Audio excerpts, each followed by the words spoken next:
Have you ever wondered how Python do the calculations, compare the values, or checking a particular value available in a list or not?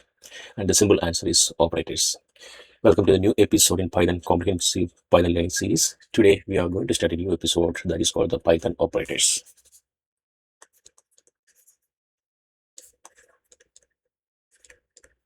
So far in our previous episode, we have covered all the basics things like literals, identifiers, then variables, how to assign variables, how to name any variable, and a lot more things we have discussed. Input variables, how can we get the input values from keyboard and all. Those are the very basic things. Now we are moving to the next level of Python programming that is called the Python operators.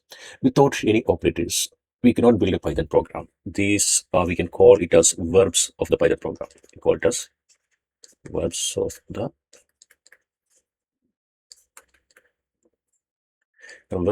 Python program. Without these, we cannot build a Python programming or Python application. These are very important topics. So, what are the topics we are going to cover as a part of this series or this episode? Let's see. These are the topics we are going to cover. Okay, there are different kind of operators out there: addition operation, subtraction operation, multiplication operation, comparison operation, etc. We are going to see all of them. Addition, subtraction, all those things will come under this arithmetic operators. Then we need to do the comparison whether a is equal to b equal to c, like that, or a greater than b. So those comes under this comparison operator. Then come to the logical operator. In the logical operators, we see AND operator or operator, etc.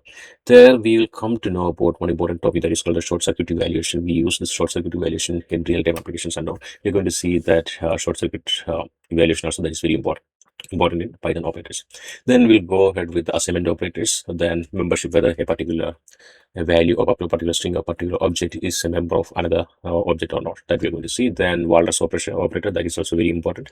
Then Bitwise operators, and in the operators itself there is a order of execution that is called the precedence. We are going to see the precedence finally, and what is the order of operation. Suppose if you're giving multiple operations in a single application, which one is going to execute first? That is what we call the precedence operators. And after that, finally, we will do, as like the previous episode, we are going to do one small project, and we'll discuss about any miscellaneous topic is need to be covered. That also we are going to cover along with the interview preparation. This is all about the introduction to this Python operators. Let's get started. See you in the next one with the arithmetic operators. Bye. Have a good day.